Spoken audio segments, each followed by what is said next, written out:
Media এখন মুসলিমদেরকে বলে মৌলবাদী। এই মৌলবাদী শব্দটার অর্থ কি? মৌলবাদী শব্দটার সঠিক অর্থ হলো যে মানুষ কোনো একটা বিষয়ের মূল নীতিগুলো অনুসরণ করে থাকে।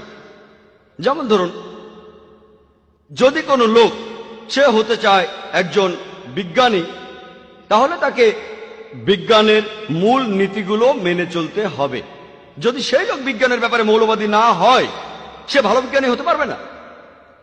যদি একজন লোক ভালো গণিতজ্ঞ হতে চান, তাহলে তাকে গণিতের মূলনীতিগুলো অনুসরণ করতে হবে।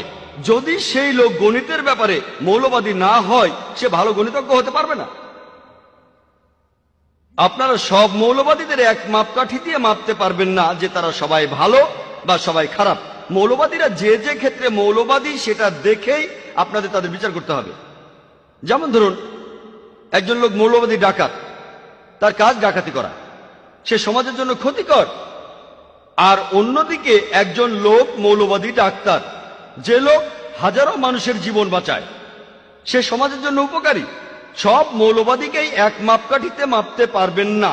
আপনাকে এখানে দেখতে হবে যে সে কোন ক্ষেত্রে মৌলবাদী, তারপরে বলবেন সে ভালো না খারাপ। আমি আমার নিজের কথা বলতে পারি,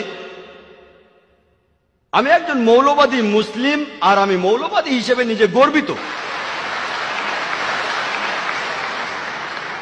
কারণ আমি ইসলামের মূল নীতিগুলো সব সময় অনুসরণ করার চেষ্টা করি। আর আমি জানি ইসলাম ধর্মে এমন একটা মূল নীতিও নেই যেটা সামগ্রিকভাবে মানবতার বিরুদ্ধে যায়। ইসলাম ধর্মের কিছু মূলনীতি আছে যেগুলোকে অমুসলিমরা মনে করে সেগুলো মানবতার বিরুদ্ধে, কিন্তু আপনি যদি সেই নীতিগুলো ব্যাখ্যা করে বুঝিয়ে বলেন আর বিভিন্ন পরিসংখ্যান বলেন, এমন একজন নিরপেক্ষ